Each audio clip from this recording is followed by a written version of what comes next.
Welcome to Simon Chartier's New York Stories, Volume 5. And yeah, I just taken a set break. I was practicing for my next dive bar show. But see, there's my baby. But I'm gonna take a little break and tell you a story. And this is me and millions of other people in New York, okay? It's the way I grew up. Uh, and the name of this story is Italian Wedding Band. So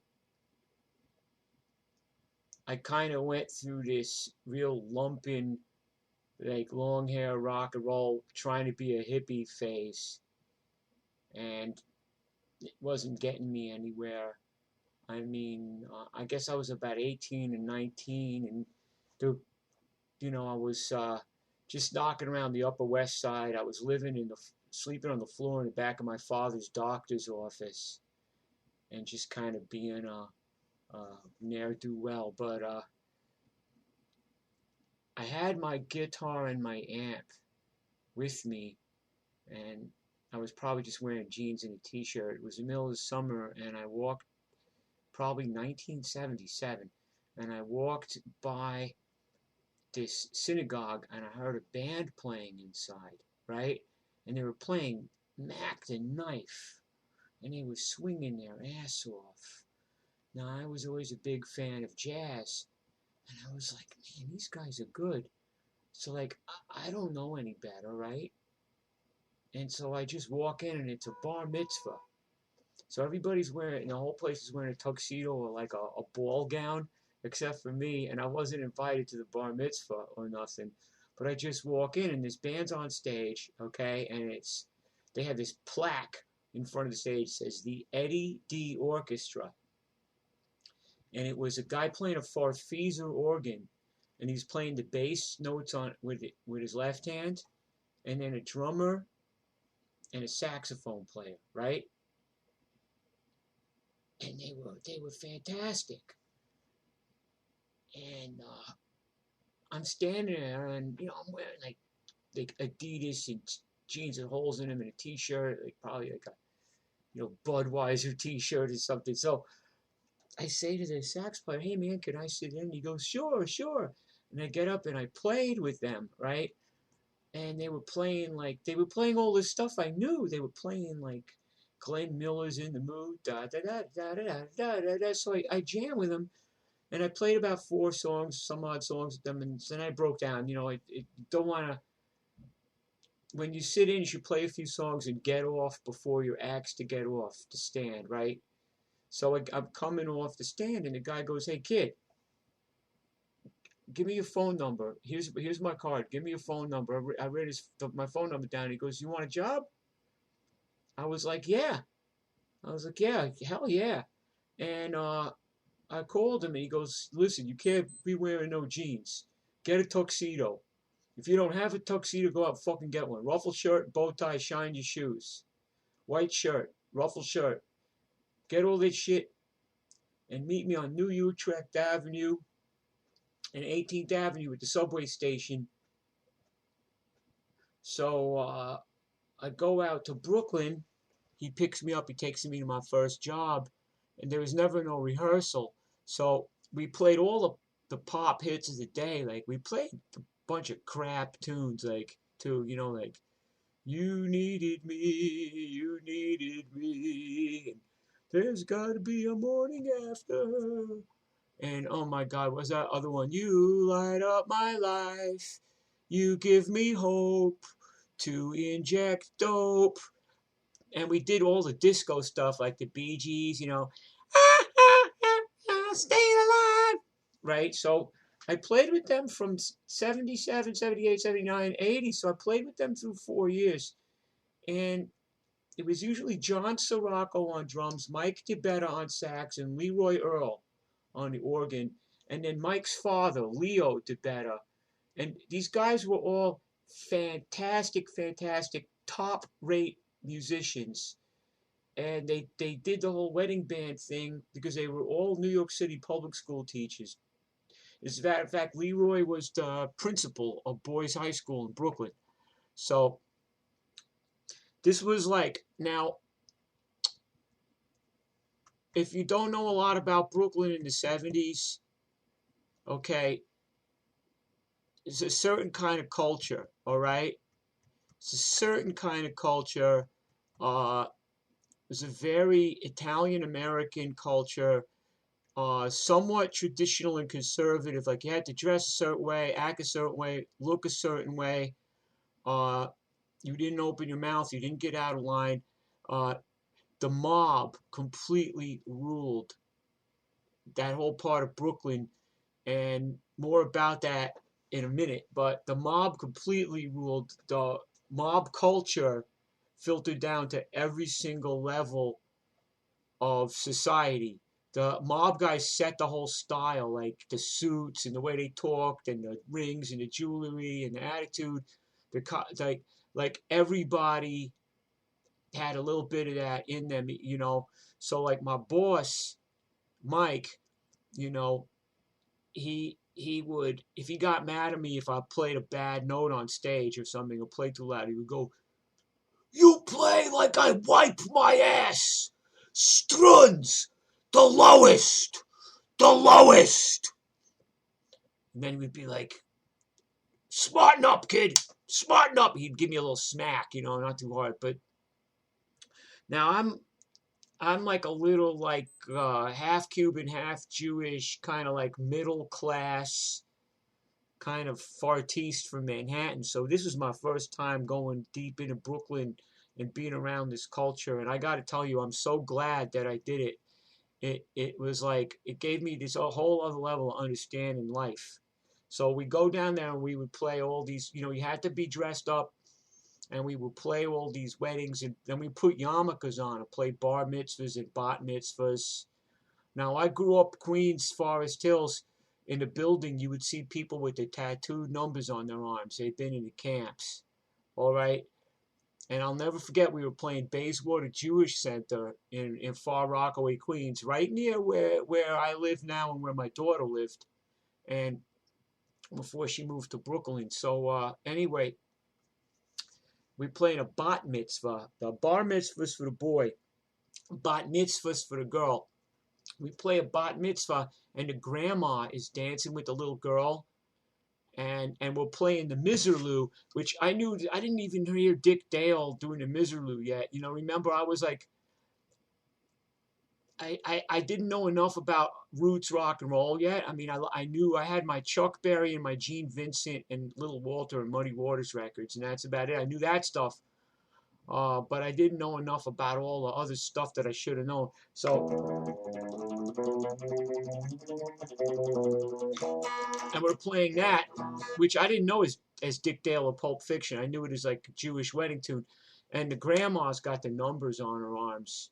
So we are playing Bayswater Jewish Center, and this lady is dancing with the daughter. She got the numbers on her arms. Um, Another thing, the guy, Mikey, would get on me if I didn't go to the dry cleaners a lot. He'd be like, "Clean those fucking cum stains off your pants, kids." Another Pachi, another Froskinder Pisk. It was like a affectionate thing, but it's like that's the Italian style, you know. He wouldn't like hit me or anything. The guy obviously liked me and he wanted to fucking like learn me some things, you know. So then we played like Bath Beach, Bensonhurst, Gravesend, Bath Avenue. We played this place on Bath Avenue in Bay 25th Street. We played New Utrecht Avenue. I forget, it was like the Alibaba or something. It was under the trains. Okay? Uh, Another thing he used to do is if he didn't like what I was playing, you know, because remember I was still learning music. I mean, I was 17 or 18. I'd been playing guitar for like 8 or 9 years, but I wasn't, you know, a master musician like he was. He'd get mad. He would just turn my amp off or pull the plug out of my guitar on stage, and he would go, "Gabon maleducato, strunzi," like right on stage at me, right? So then one day he one day he picks me up in a car and he goes, and he two fingers me in the chest. He goes, "Kid, today we're gonna go play a wedding. There's gonna be some people there, okay? There's gonna be some." But he did it like this. This is like the evil eye. Right? There's gonna be some people there. There's gonna be some serious people there because they're gonna feed us. They're gonna take care of us. Don't mingle. Don't talk to the women. Don't look at the women. Don't look at nothing. Keep your fucking mouth shut, kid. And he goes, "The boys, the boys." And he goes, whack. He goes, "You got it?" I was like, "Okay, Mikey." So now we played the Shalimar in Staten Island. We played the wedding. Then we go back in a back room behind the kitchen, and they fed us really good food and everything. We just played the wedding, now I read many years later. I read this book about the mafia. It was Allie Boy Persico's wedding, Carmine Persico's son, and all right, like the whole mob was there. Jimmy Weasel Fratiano from California, right? Allie Boy Persico, uh, John Gotti, Roy DeMeo, Paul Castellano, Funzi Thierry, uh, everybody in the mob was there. It was like one of the most notorious mob weddings. It was probably all bugged. There was probably feds all over the place. But I played it. I used to. I was such a Mikey would say. I was such a stunard back then. I learned that word from him. Right? I remember I'm from Manhattan. I learned all this shit from working, and I'm grateful for this experience. Uh, I was a stunard. I had a Fender Deluxe Reverb and a Gibson ES345 stereo, hollow body guitar like BB King's. And I used to just carry the shit on the subway or the bus all the way to Brooklyn. Like I didn't know to buy a luggage cart or anything. I just lugged this shit everywhere with a tuxedo on. And one time we played this place out in Sheepshead Bay. We played out there a lot too. Basically, if you know New York, we played all the mafia-dominated neighborhoods out in the outer boroughs, right? So we play out Sheepshead Bay, and this was like, these people were real cheap. They were real tight, and the catering hall was real tight, so we didn't get fed. And I was hungry. I was a teenager. B, I carried an amp all the way to Brooklyn on the train, right? And Mikey would pick me up at the train, but he wasn't going to go into Manhattan to pick up, Gabon Mala Ducato over here. So I had to go out there with the amp. I'm hungry. They wouldn't feed us. So at the end, I know I got a long, shitty train ride from like Sheepshead all the way back to the Upper West Side of Manhattan. So we're going through the kitchen. I played all night. I was starving. And I see this huge tray of meatballs in the sauce, right? And I had, the deluxe reverb, it's an open back amp, right? So I had my deluxe reverb, and I stopped. Nobody saw me. I started shoveling meatballs into the back of the fucking amp. Boom, boom, boom, boom. As many as I could go, looking around. And then I went out of the place. And then Mikey dropped me in the train. So I had like this 3-hour fucking ride on these graffiti covered trains. And I just was eating meatballs out the back of the amp. The gravy got all over the fucking reverb tank, everything, you know. This is also where my "this your band, get him the fuck out of here" story comes from. So I really, I had a lot of good experiences. Mike was definitely kind of a, you know, if you played a wrong note, he would smack you in the head, I think it kind of impeded me as a band leader because after working for him, it kind of taught me maybe a style of band leading that wasn't really going to fly, like outside of like Bath Beach, or, you know what I mean? But the the other the other story, this is much later, but this is the same neighborhood of Brooklyn. This is like total back then. Now it's like the Chinatown of Brooklyn, but back then it was mob city, okay? And we ran into some little guy. He was like this little sweaty, kind of balding, nervous guy, maybe 90 pounds. And he's Mikey, and he says, I got an Elvis act. I got an Elvis act. I do Elvis. I'm the best Elvis impersonator in the world. I want you guys to be my backup band. And this is Joey Miserable and the Worms. So he was like, the guy was swinging off my balls. He would call me in the morning, in the night. You know, he wanted us to be his backup band. He goes, I got this great gig. I got this great gig. Brooklyn, man, we'll do this show, man. It's my cousin's place. My cousin owns this place. It's the Plaza Suite Disco on Avenue X in Bath Beach. And I didn't know how notorious this place was back then. Like, I had no idea. It's like, look it up in the history of the mob. It was like owned by a really famous mobster, one of the most famous mobsters. And he sold it to some other guy. And the other guy started ordering everybody around and disputing with everybody. And the guy got whacked in his own club the same year that I played there with the Elvis impersonator. So this guy, he didn't look like Elvis. He didn't sound like Elvis. He was just kind of like, baby, let me be your little teddy bear. He couldn't keep time, you know. But we wanted a gig. I wanted the $50 so I could like buy some dope, you know. So I was like, yeah, let's do it. Let's do it. So we go all the way out there. We go all the way out there. And we don't belong there, okay? Like, I told the guys in the band, listen, I worked here. I worked in this neighborhood for 4 years playing gigs. I said, watch out. Don't say nothing stupid. Keep your fucking mouth shut. You have no fucking idea. I said, listen to me. Listen to me. All right? We go out there, and it's like everybody has like a black silk shirt, open here with the chest hair, the cologne. The guys all got that feather cut hair and mustaches. All the chicks got the 80s big hair and those kind of like pom-pom party dresses. And it's all disco, you know, so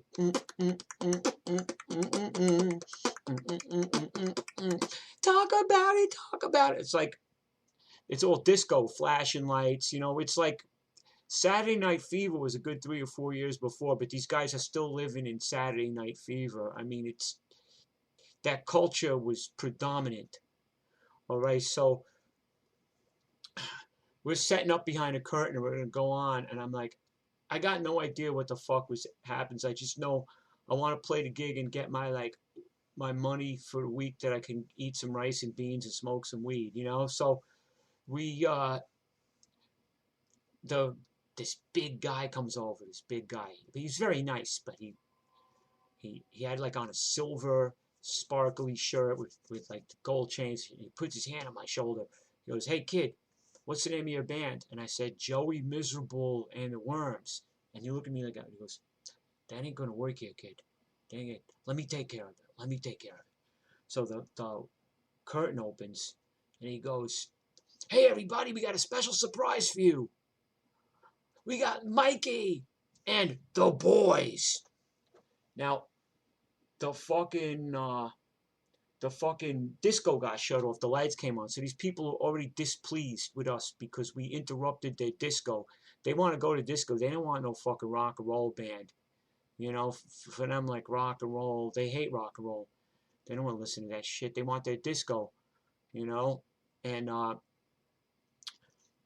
we're up there in our goofy fucking like bowling shirts or whatever, you know, and they're looking at us like, oh, fucking hell, put the disco back on. So Mikey's like, you know, you ain't nothing but a hound dog, friend all the time. You ain't nothing but a hound. We do one song. Everybody's just giving us this death stare. Like nothing, not a sound. People, the guys are looking at us like, they want to fucking kill us. They just want to fucking kill. Everybody's giving us a death stare, right? We play another song like, baby, let me be your little teddy bear. I mean, that's what this fucking Mikey guy sound like. Now they start throwing lit matches at us. Like, and they start throwing ice cubes at us. And we're fucking playing, you know. So, and Mikey's like, everybody from the neighborhood knows Mikey, and they know Mikey Elvis, and they fucking hated him, right? So, like, then we go into the third song, and they just cut off the power, right? And I told the guys in the band, look, let's get the fuck out of here right now. You got no idea, okay? Like, I played this neighborhood for 4 years. You could just, you just know, you know, don't fuck with this shit. So we tried to get out there as fast as we could, out the back door in the alley right by where the train yards are over there, you know. And we just got the fuck out of there, and we did get paid actually, but uh, man, to, I thought I was gonna get fucking killed. All right, they wanted to fucking kill us, you know. Mikey Elvis, this little fucking motherfucker. Oh, I never saw him again, but thanks for the gig, Mikey.